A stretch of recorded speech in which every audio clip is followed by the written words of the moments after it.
Aloha and welcome to Bible Prophecy Fulfilled. Join us for the next hour as we discuss Bible prophecy, its fulfillment and application in today's world. We're here to discuss that, and you're welcome to call in 242-7800 to contribute to our conversation. I'm Gary Parrish, a pastor from Kihei, the church in Kihei meeting house to house, and joined by Audrey Parrish, my wife. Hi. And also Mike Day, a pastor in Anthem, Arizona, doing the same kind of thing, house to house there. Hello. Hey, Mike. Hey. How are you doing today? Good. How about yourself? Okay. Just okay. Actually, been some real struggles, so I feel as though Pharaoh's nipping at my heels, and I'm headed in the right direction. So, anyway, those biblical insights are, a spiritual reality of where I'm at and what I'm, how I'm doing. So, anyway. We want to continue in Revelation chapter 6. We went through last week. We want to dig in a little. We kind of rushed through the end of that chapter. Before we do, well, I don't know. Did you have anything, anybody else want to jump in here? I want to get more people involved so that I'm not being sort of monotone, kind of just going here. So you guys feel free to jump in anytime and call us 242-7800 so we don't get too bored of listening to ourselves. And we're going through the book of Revelation. We're basically going to continue till we get through the end, and then we're going to take an analysis of where we're at with the show and the big picture of things. And, we're looking at possibilities of expanding, to other places. And so not necessarily another station, whatever, but keep us in prayer about that. So anyway, feel free to call because that's something we enjoy is the conversation. Let's see here, Mike. We want to pick up chapter, I'm going to have Audrey read, if we could, chapter 6, verses 12 through 17. We're just going to review these verses because we didn't have time to get into detail here very much. Okay, so I'll go ahead and read these then. And I beheld when he had opened the sixth seal, and lo, there was a great earthquake, and the sun became black as sackcloth of hair, and the moon became as blood. And the stars of heaven fell unto the earth, even as a fig tree casteth her untimely figs when she is shaken of a mighty wind. And the heaven departed as a scroll when it is rolled together, and every mountain and island were moved out of their places. And the kings of the earth, and the great men, and the rich men, and the chief captains, and the mighty men, and every bondman, and every free man, hid themselves in the dens and in the rocks of the mountains, and said to the mountains and rocks, Fall on us, and hide us from the face of him that sitteth on the throne, and from the wrath of the Lamb. For the great day of his wrath is come, and who shall be able to stand? So we're just going to review this chapter and get into detail, which we didn't do on these verses we just read. We want to hopefully get through chapter 7. So what I think, just give a big picture of the whole chapter we have to remember is the same as Matthew 24, Luke 21, or Mark 13, the Olivet Discourse, where Jesus discusses the end of the age and gives signs leading up to that with the earthquakes, famines, pestilence, wars and all this, and you see the same thing here in chapter 6, a breakdown, and I think a key to remember, of course, that we bring up every week is when you're reading anything, you want to say what, when, where, who, and how, right? So the key factors here are when and where, so we want to see that these things have time indicators that this was a first century event, and you're using prophetic imagery and language from the Old Testament here. And so the common notion out there is that we're in the last days and that there's sudden destruction coming upon all of us and that these are the last days and etc. So, basically this was my mindset. I was, followed the doomsday teaching and Hal Lindsey was the biggest promoter at that time. Now you have Left Behind and Tim LaHaye, etc. And so I was in this state where, probably about 1980 '87, I really began to get challenged on my views on this. I was at the Vineyard Christian Fellowship preaching Kingdom Now, and then they were connected with other churches that were saying the same thing. And really, I would teach my pre-tribulation, rapture, doomsday teaching at a kinship group, and my words were hitting the floor because these people were very prophetic and insightful to what the Spirit of the Lord is saying, which this book says, he that has an ear, let him hear what the Spirit says. And that John was in the Spirit, and that the Spirit understands the things, of course, of the Spirit, but the natural man doesn't. And I was completely in my natural man and mind, if you will, and own understanding and teaching these things. And, I just remember a woman prophesied over me. She said, you're speaking, you're ministering what someone else has taught you.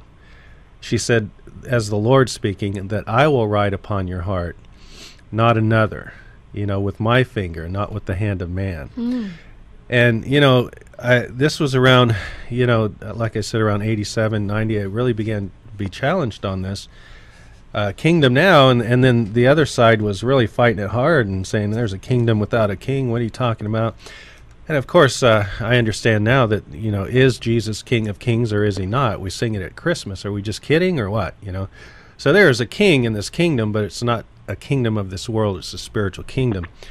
And so I guess I'm saying all that because probably around 2000, I was listening to year 2000. I was listening to Hal Lindsey, and I said, boy, this is kind of entertaining, feeding my sci-fi fascinations here.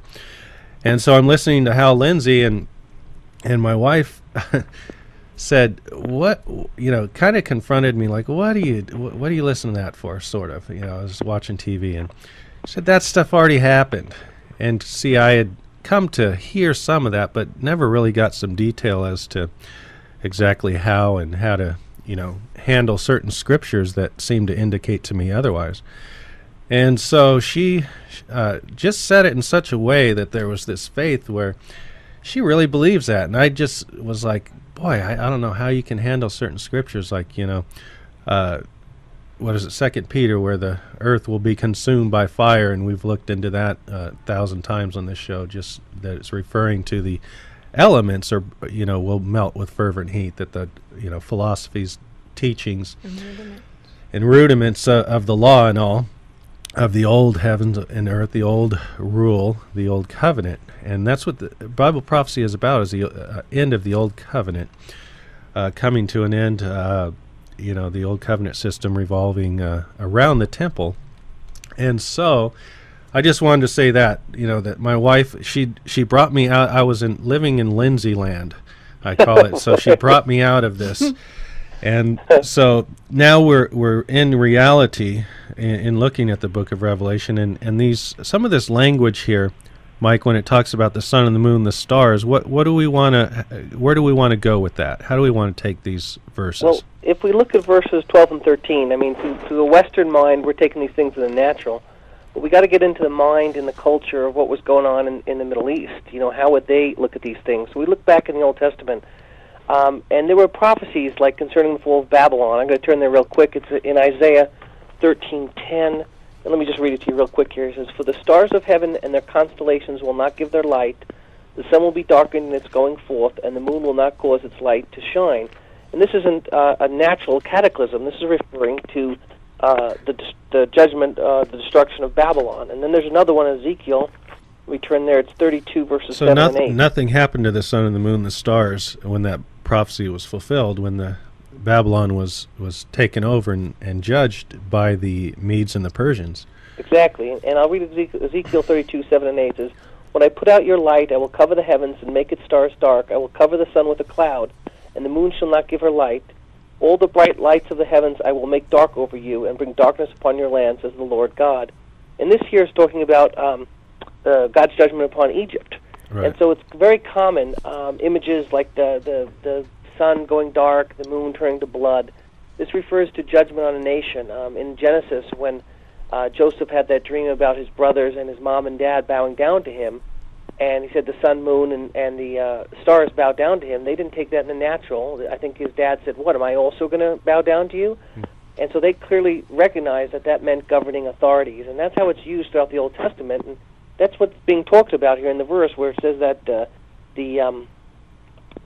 sun became black as sackcloth and the moon became like blood. It's talking about the judgment upon the land, and that's what's being described. Nothing in the natural. And of course, it also echoes Isaiah's prophecy about the fall of Edom. Let me read one more, Isaiah 34:4. Let me turn to that here. And this again is God's judgment on Edom. And he says, "All the host of heaven shall be dissolved, and the heavens shall be rolled up like a scroll. All their hosts shall fall down as a leaf falls from the vine, as a fruit falling from a fig tree." So, I mean, that's a very clear match to Revelation chapter 6, verses 12 and 13. Yeah, it's a quote, yeah. All right, and this 13 says, "And the stars of heaven fell to the earth, as a fig tree drops its late figs when it is shaken by a mighty wind." And again, that's God speaking about his judgment upon the nation of Edom. Right.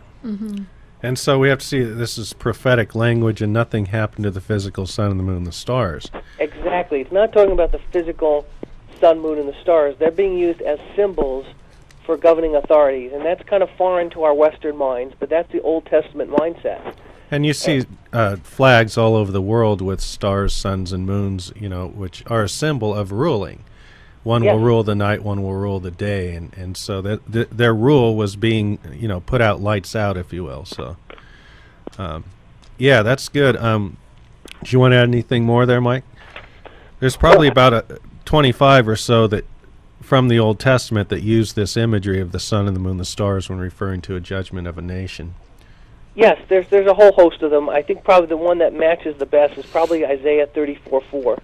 Because it talks about the figs and the heavens being rolled up. So it's a very close match to Revelation chapter 6, verse 13.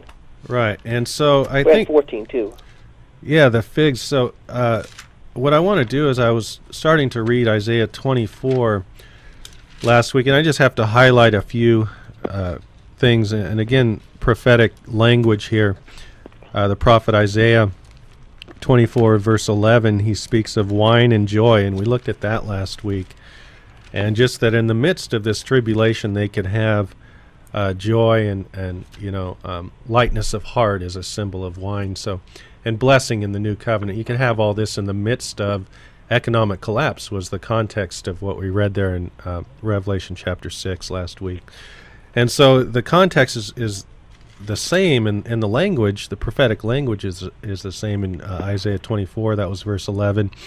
Verse 13 speaks of olive tree. Verse 14, the sea. And we just read that, and we're going to see what that means when it refers to the sea, the mountains, and, cloud covering or shade. And really see the imagery there. And it says, "Wherefore glorify ye the Lord in the fires, even the name of the Lord God of Israel in the islands of the sea." And we're going to read what this imagery is referring to. That's verse 15. And Isaiah 24 and verse 23 speaks again of the sun and the moon. And again, prophetic language. We have to not run with the natural understanding of these terms here. So I think a key here we want to dig into is what is it referring to symbolically. Again, it's a highly symbolic book. We want to avoid the Koresh commentary of interpretation here. Is that the mountain and the island? Now, what is this referring to? And so I had some verses, if you want to look some of those up, Audrey, on the mountains first. And just, again, interpret Scripture with Scripture. The book of Revelation, 3/4 of it is quoting the Old Testament. So we want to go back in the Old Testament and see how it's being used. Is it referring to a mountain, just as Jesus said, if you have faith, to say to this mountain, be removed and cast in the sea? Well, is he talking about Haleakala? No. So we're going to see really the imagery and meaning of these words and how they're used in the Bible. So did you want to read that one first, Audrey? You were saying Psalm 46. Oh, okay. That one you were going to share. Did you have another one? Isaiah. There's Isaiah 64. Okay, go ahead and read that one. Isaiah 64:3. And it says, "When thou didst terrible things which we looked not for, thou camest down, and the mountains flowed down thy presence." Okay, and so we know that nothing happened to some physical mountains there. And Isaiah, or Psalm 46, verse 1, if you really meditate on this, or verse 2 refers to mountains, verse 3, mountains, verse 4, the city of God, and then he says, this city will not be moved, and then verse 6 says, the kingdoms of the nations were other kingdoms, besides God's kingdom, were moved and shaken. Of course, that's in Hebrews 12. Refers to this, and so we want to see that this language, if you meditate there on Psalm 46, and then what you just read, were you in Isaiah 64? Yeah, verse 3. Okay, any more there on the mountains? Isaiah 11? No. Okay, so, well, there is, I think, Isaiah 11:11. Oh, for the islands, yeah. Oh, for the islands. So, again, we're just looking at how the Bible uses these words, and not run with our own understanding, you know. So you could jump in here if you want, Mike. Hello? Yeah, I'm listening. Okay, so feel free to jump in if you want at any time, but if you want to join us in our conversation, 242-7800. And so when it refers to mountains, it's referring to kingdoms, and islands, it's referring to the nations, if you will, that are far off, that there's a divider, an ocean, separating you from them. So, you know, this would be those outside the covenant of Israel when this Old Testament is written. And so that those are often referred to in Genesis 10:5 rather, it refers to the islands of the Gentiles. And then did you have one there on the islands? So yeah, Isaiah 11:11, and just the last part. It says from Shinar and from Hamath and from the islands of the sea. Okay, so, and it's, again, highly symbolic. We're going to read in chapter 7 when it refers to the land and the sea.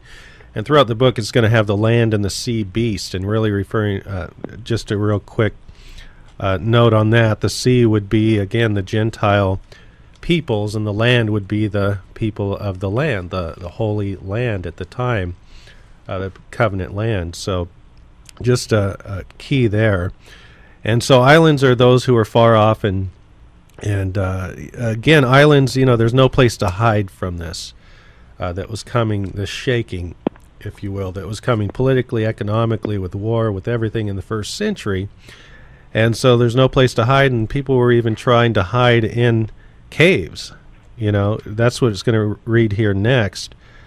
Dens and in the rocks of the mountains. And so they hid themselves, but there's nowhere to hide from this. It was coming upon that first century generation of religious leaders, and that basically also the region.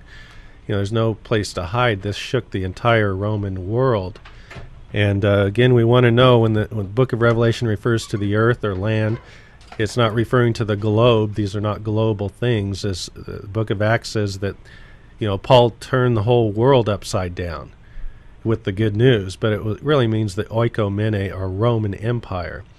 And so that's where, again, when and where these things are happening is the region, well, is the Roman Empire, and the time when we have the time indicators. Those things were at hand, shortly be done, and that this generation that Jesus was speaking to would not pass away till all these things were fulfilled. So we have to interpret these symbolic, prophetic languages and images of sun and the moon, the stars coming in the clouds, Isaiah 19:1, and, you know, etc. So jumping in on verses 15 and 16 about the caves and the rocks. right. Let me read what Jesus said here in Luke 23, verses 28 through 31. Oh, that's good. But Jesus turned to them and said, "Daughters of Jerusalem, do not weep for me, but weep for yourselves and for your children. For indeed the days are coming in which they will say, 'Blessed are the barren, wombs that never bore, and breasts which never nursed.' Then they will begin to say to the mountains, 'Fall on us,' and to the hills, 'Cover us.' For if they do these things in the green wood, what will be done in the dry?" Right, and so that's the most powerful case for when and where. He's speaking to them face to face, and he says, you're going to be doing this. And this is a quote from Isaiah chapter 2, verse 19, and Hosea chapter 10, verse 8, about the rocks falling and hiding in the caves. And so what you want to see is that this is a quote that Mike just read, and Jesus is basically quoting Hosea 10:8, and there's also Isaiah 2:19. Well, this chapter 6 of Revelation is also quoting Isaiah 2 and Hosea 10:8. So, could these be referring to the same thing? Well, they have to be referring to the same thing. And again, when and where? Daughters of Jerusalem in the first century. Do you see? So that these things were coming upon them. Destruction, we know history tells us, came upon that generation at that time. So this is not a doomsday book for today. This is not speaking of worldwide, destruction and plagues going everywhere. I just heard the other day a Harvard, I don't know what you'd call it, a study of a certain vaccine, I guess it was, was giving twice as long a lifespan to apes who had HIV virus, or actually AIDS. And so, there's another sign, supposedly, of the last days, pestilences and disease, which we hear it's beginning to evaporate. You know what I'm saying? And right, so, because they're coming up with new cures. Yeah, and so once that's completely gone, then we have to know that what Hal Lindsey and others have been saying is absolutely not true. And so this is not a book of worldwide judgment and condemnation. And Gary, I have a question. Like, why do you think people, when they listen to these men of God, and why do you think they are almost afraid to be contrary to what these men of God are saying? Well, because there's so many and they're saying the same thing, they must be right. And they're selling 65 million books, they must be right. You say it long enough, loud enough, I mean, I feel Hitler did the same thing. Yeah, that's... Well, I think there's two other points, too. Is one that, they're mixing the gospel in. They're telling everybody about Jesus and how to get saved, and that's great. And so, they're kind of mixing the gospel in there. So I think a lot of people think, well, if I reject their eschatology, I'm rejecting the gospel. Right, it's a two-for-one deal. It's intertwined there. Right, they're kind of intertwining the two of them. So, so I think that's a part of it. And another part, it brings, I think, to the natural man, it brings a lot of emotional comfort. My things aren't going well, life is hard, but I'm going to make it in the rapture. Yeah, and it's just the same old pie in the sky, and promise of when you die someday you can get the goods, And I was talking to somebody. They were a friend of mine, and she was going through a really hard time, the bills, her business, and she said, I just can't wait. I wish Jesus would come tomorrow. And that's why people drink. They can't handle the problems, so they want to go to alcohol. They can't handle this and that, so they go to drugs. Jesus is not an escape. He's not a drug.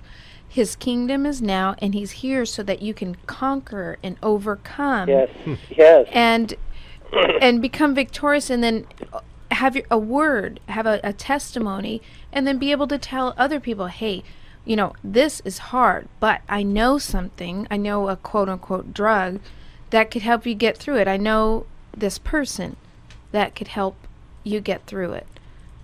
Yeah, it's the same pie in the sky someday when you die. And I've been reading this book about, it's just history, and it's referring to the American slavery, African American slavery. Mm-hmm. And much of the preaching of the time was just obey, and someday when you die, you'll enter that promised land, right?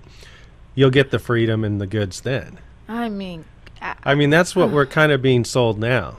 You know what I'm saying? Right. And so, well, no, it's like you want it, you need something here and now, and that's what the gospel is, the good news that can better you here and now, bring the freedom in every realm of life, of emotional, mental, Can you imagine spiritual. if this was preached to the slaves back then, that, God can get you free? And like they started praying, Lord, set us free from this. And I wonder what would have happened. I mean, there were a few, and actually, forgive my boasting, but some of my ancestors were involved in the abolition of slavery with the Quakers.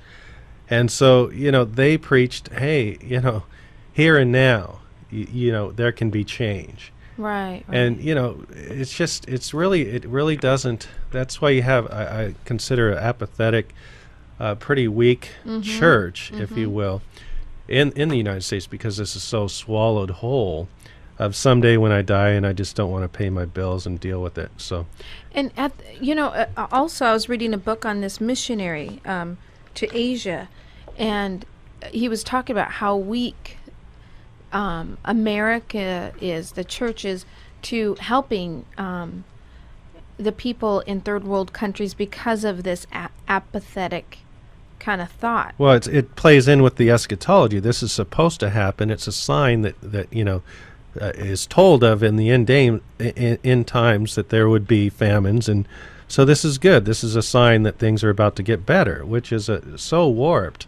And this guy had this vision that God gave him to bring the gospel to his place of birth in India, and it was like he would come to America and say, hey, you guys got some wealth, you guys got this, and hey, let's go, bring God's kingdom and change these people from their hearts out. And we just wouldn't move, he said. He said they just sat there and kind of didn't get it, and he didn't understand. But I believe this is exactly why, the eschatology. Yeah. That's big. And let me jump in here for a second. It was funny. Sure. We went on vacation. We went to Springboro, Ohio, which was founded by Quakers and was part of the Underground Railroad. Wow. So I don't know, just kind of tying in a little bit. But Yeah. I also had a quote I wanted to read from Josephus, if I could, about Sure. the caves in the rocks. Oh, that's and good. This is in the War of the Jews. He says, so now the last hope which supported the tyrants and that crew of robbers who were with them was in the caves and caverns underground, whither, if they could once fly, they did not expect to be searched for, but endeavored that after the whole city should be destroyed and the Romans gone away, they might come out again and escape from them. This was no better than a dream of theirs, for they were not able to lie hid either from God or from the Romans. Yeah, and they just had, this year, they had a special National Geographic of uncovering some of those caves that had been dug during the besieging of the city. Yeah. And this was literally, referring to Josephus, it says here, chief captains would be hiding in there. Mm-hmm. Well, we know from history that Josephus, a number, I think it was about 30 or so men were with him, and he was a Jewish general, and they all wanted to commit suicide, and he was like, didn't want to do it, but he was forced to at knife point. And so they all started doing it. Of course, he didn't do it, but he hid himself under their bodies so the Romans wouldn't kill him, and that's how he survived. And so you see a literal fulfillment here that chief captains would hide in the caves and want to die, fall on us, as wanting to die. And so just the horrific besieging of the city in the first century, you see coming to pass, foretold here in the Bible that this was going to happen, and this is what happened Wow. in 70 AD. And so you see a fulfillment of this, and again, Mike, you're reading that, Jesus spoke face-to-face with daughters of Jerusalem. You're going to experience this. Oh, yeah, I have to break real quick. We're KAOI 1110 AM Kihei, and you're listening to Bible Prophecy Fulfilled. Join us in the conversation if you want, 242-7800. So we see this fulfilled to the T here, and again, the prophetic language is key. But I think that's the strongest point right there, with the mountains and the rocks falling, hiding in the dens, and this is what Jesus said to the daughters of Jerusalem in Matthew, was it Luke rather, 23, and both quoting Isaiah 2:19 and Hosea 10:8. And what we're doing here is connecting the dots. And so it's just undeniably that these scriptures are referring to the same event. And so, did you want to jump in there, Mike, at all? Well, I thought maybe we could start getting to chapter 7. Maybe we could do the first 3 verses. Yeah, at least. Let's go. Go ahead and read that, Audrey. I'll have you start there in chapter 7. Okay, Revelation, not Revelations, chapter 7. And after these things I saw 4 angels standing on the 4 corners of the earth, holding the 4 winds of the earth, that the wind should not blow on the earth, nor on the sea, nor on any tree. And I saw another angel ascending from the east, having the seal of the living God. And he cried with a loud voice to the 4 angels, to whom it was given to hurt the earth and the sea, saying, Hurt not the earth, neither the sea, nor the trees, till we have sealed the servants of our God in the foreheads. That's good. So when it's referring to earth there, what should we have in mind, Mike? Land, it's the guest. They're talking about the land, which really is the Holy Land. Right. It's the land. So And so you can look that up. you can. It's not cosmos in the Greek, which is globe. It's land. And so again, we used how some of these words are used, and these things were regional, and that this the gospel would be spread throughout all the earth. Right. We know it means right there. It uses oikomene, land. And so there's three different Greek words, is what I'm saying. The one, globe, is cosmos. Oikomene is immediate, specific Roman land. And then this other word is basically a general word for earth, kind of like you might say, we might even say today, World Series. Well, it has nothing to do with the whole globe. We might say that's an earth mover there, that the truck. It's not moving the globe. You know what I'm saying? It's just land. Does that make some sense there? That makes sense. So, yeah, go ahead and comment on those verses there, Mike, if you want. Well, I wanted to actually start with verse 3, if I could. It says, "Do not harm the land, the sea, or the trees until we have sealed the servants of our God on their foreheads." And so we see the judgments is going to be coming upon, but first the angels are told to seal the servants. And you got to remember historically that Jerusalem had fallen to the Babylonians back in, I think, around 580 BC, and then they were going to fall to the Romans in 70 AD. And in Ezekiel 9, we have a very similar thing happen. I'm going to read Ezekiel 9, verse 4. "And the Lord said to him, Go through the midst of the city, through the midst of Jerusalem, and put a mark on the foreheads of the men who sigh and cry over all the abominations that are done within it." So, and you're going to read all of Ezekiel 9 and get it in context. But basically, God is putting a mark in the spirit. It's not a natural mark. It's not a computer chip. It's a mark in the spirit realm. He's marking these people out that they are going to be protected from the calamity that's going to be coming upon everybody else. And we even use that today. He's a marked man or woman. So. And can I have a question? Sure. Why does he say on their foreheads? What's the significance of the forehead? The forehead would be, first he uses servants of our God in their forehead. So, and we're going to get into that in chapter 13, the mark of the beast on their hand, or the right hand, or their forehead. So forehead would symbolize thought, that my thoughts are given, my mind, my worship towards, we're going to see it's the beast, Nero or Rome. State emperor worship is what was going on.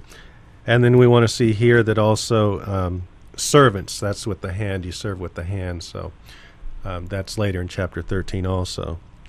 So that's the significance. And again, chapter 13 has all that, the mark of the beast and all that.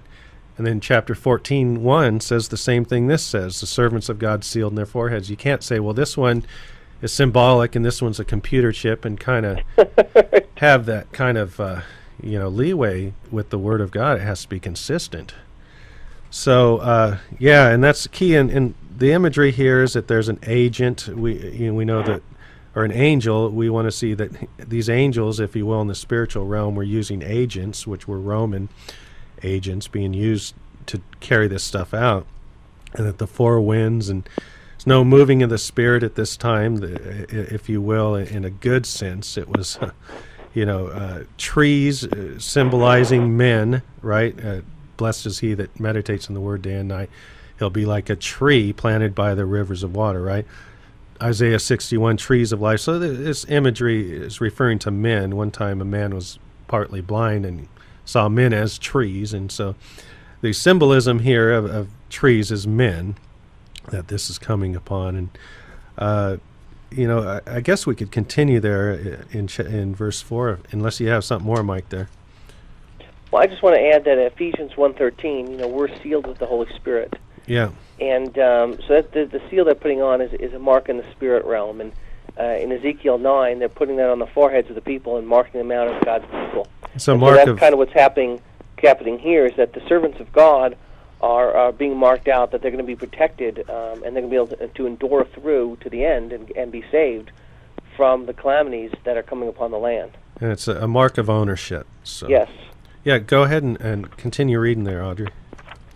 Verse 4, "And I heard the number of them which were sealed, and there were sealed 144,000 of all the tribes of the children of Israel."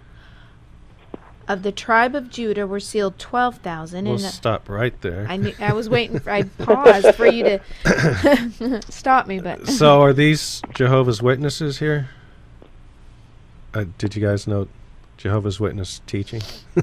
Right. Well, they changed it. I mean, at one point in time, they said it was the 144,000, and they had more than 144,000 people, and then they added it and changed it and added it and changed it and added it and changed So the key it. is who are these people? We want to know from the scriptures. It's quite clear, right? Right. From each tribe, and he lists the tribe: Judah, Reuben, Asher, Nephthalim, all these, Simeon, Levi. I'm just trying to pick out the names because it gets a little winded here. Of the tribe of Zebulun were sealed, and the key is out of each tribe 12,000 were sealed. And we want to see that the numbers here are highly, highly, highly symbolic in the book of Revelation. And so if you'll look at chapter 21, it says the same thing in verse 16, 17, that the size of the city of God, which is the New Jerusalem, made up of people, not physical stones, they're living stones. So the size of the city, it says, is 12,000 furlongs, gives a measurement. And so we want to know that these numbers are highly symbolic, and some translations even break it down to 1,500.67 miles, and you've completely lost the symbolism there with 12,000 furlongs, 12 being the complete number of the corporate Old Testament Israel, is what this is referring to. 12 tribes, and 1,000 being the completeness thereof, the fullness. And again, this would be a harvest at the end of the age of those coming to faith out of Old Testament Israel. And that they, in Revelation 1:7, quoting Zechariah 12:10, would mourn for Jesus as an only son, that there would be a completeness, I would say all Israel being saved is a complete, perfect amount being taken, 1,000 complete. Do we see this significance of these numbers? Because, it's clearly referring to Old Testament Israel, and then we're going to see later in the book that then you have 12 apostles and 12 tribes being joined, and then you have 144,000, and so we want to see that that's what's happening here. You have Old Testament, New Testament being joined as one in Christ, where he would be the fulfillment of the Old Testament, so Old Covenant. So did you want to jump in here at all, Mike? Yeah, I did. I also like to compare that with Revelation chapter 14, specifically verse 4, which calls the 144,000 the first fruits, first fruits to God and to the Lamb. And kind of connect that with James, a couple of verses in James. James 1 speaks about the 12 tribes which are scattered abroad. James 1:18 speaks about of his own will he brought us forth by the word of truth, that we might be a kind of first fruits of his creatures. So I think what's being spoken here, when we talk about the 144,000, is they're Jewish believers from the 12 tribes, and they're first fruits. They're not last fruits. Revelation 14:4 calls them first fruits, and so first fruits of the harvest. Yeah, they're the first fruits of the harvest, and so those are the first fruits. They're coming in. They're the first fruits of the harvest. And if you try to be a futurist and put this at the end of time, then you'd have to change the Bible and say they were last fruits. Right. So the first fruits, and then the if you will, the harvest is verse 9. That's a very where it good says, point. after this I beheld, and lo, a great multitude which no man could number, of all nations. Now you have Gentile nations coming in. Yes. This is the harvest at the end of the age, a harvest of Gentiles and Jews, being, where beforehand there had been the wheat and the tares, but now things were become clear. Who's the wheat and who's the tares? Those that belong to the promised Messiah were the wheat. And so that's what's happening here, the harvest. And so, which no one could number, of people and tongues stood before the throne, before the Lamb, clothed with white robes and palms in their hands. And, we know that palms is significance of paradise, living in Maui. We know this, but we know this from, the book of Kings in the temple. 1 Kings 6:29, there's this tropical images put in the temple to portray the same kind of thing. And on Palm Sunday, of course, palms were laid out before Jesus. So here was the king of paradise, if you will. And so of all peoples, tongues, and nations being gathered into this harvest. So did you want to add anything there, Mike? Or Yeah, God knows who belongs to Him. In the days of Elijah, He told about the 7,000 that had not bow their knee to Baal. And so we see, that these are their first fruits. And I'm going to read a little quote here I had from the historian Eusebius, which talks about, the 144,000 are going to be sealed. They're going to be protected. They're going to make it through the tribulation, which I think is Revelation chapter 1, verse 7 or 9. John says he's suffering during the tribulation. But right. Let me read this from the historian Eusebius. The whole body, however, of the church at Jerusalem, having been commanded by divine revelation, given to men of approved piety there before the war, removed from the city and dwelt at a certain town beyond the Jordan called Pella. Right. So we have even the historian saying, hey, the Jewish believers, the Jewish Christians that recognize Jesus as the Messiah, got the warning from Jesus and said, hey, we need to get out of here, and they left and went to Pella. And I think we want to know, too, at the end, as the city was besieged, even those who stayed in and who weren't believers, we know that Jesus had foretold of this coming catastrophe upon the city and the temple, and that as the Romans were bombing it, we want to know these cannonballs, literally 100 pounds, there's chapter 16 speaks of this happening. It uses hailstones, but, this is a hail of what do you call those big things? Cannonballs. So actually the Romans did have that technology. Yeah. So the cannonballs were flying in, and as they saw this happening, they were crying out, the Son cometh. Yes. The Son cometh. And so we have this recording from Josephus that this, was an acknowledgement that, hey, now we believe, right? Mm-hmm. That Jesus said what he said, and I believe it's a prayer of repentance, even to the point where it says, Revelation 1:7, that they would weep before him as an only son. It's quoting Zechariah 12:10. And so, he'll come, it's really a key to the whole book is chapter 1, verse 7, what it's all about. It says, and behold, he comes with the clouds, that is clouds of judgment, and every eye shall see him, and that word means discern, perceive, and understand, not physically see. And so they saw, I see, I see what he said was true, and they which also pierced him, and all kindreds of the land.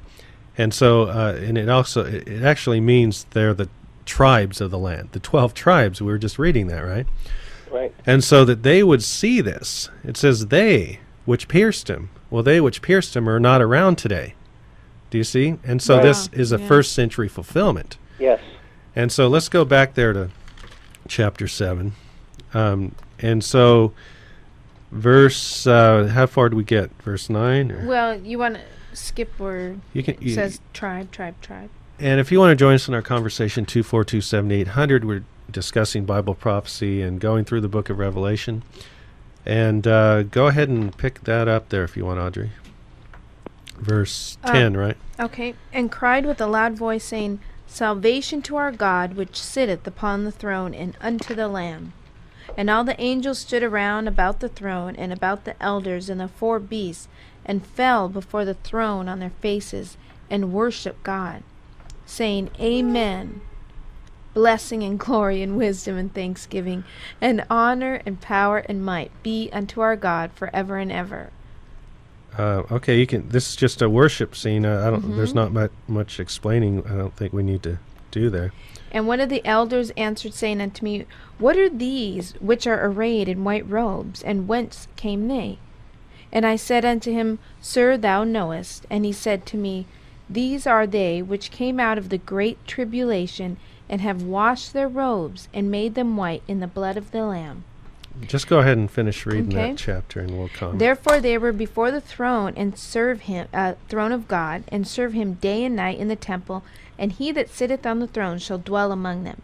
They shall hunger no more, neither thirst any more, neither shall the sun light on them, nor any heat.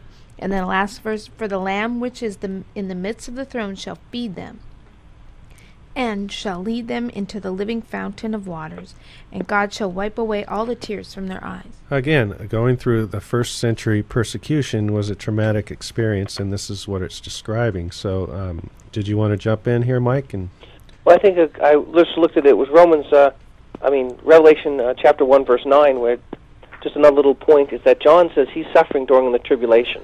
Yes. And so a lot of people try to put the Great Tribulation in the 22nd century or something, but if you just read Revelation chapter 1, verse 9, you see that the Apostle John is saying the tribulation is going on in the 1st century. Right, right. And so, again, in chapter 3 says the same thing, verse 10. Let's see, it says, the hour of temptation that shall come upon all the world. Again, that word world is oikomene, Roman Empire. And so this tribulation period, we have to see that was a first century event, 64 to 70. And most of the New Testament is written in this period. And so you have Paul saying things like, because of the present distress, I don't want to be flippant here, but you're being fed to lions, and so it's probably not the best time to start a family.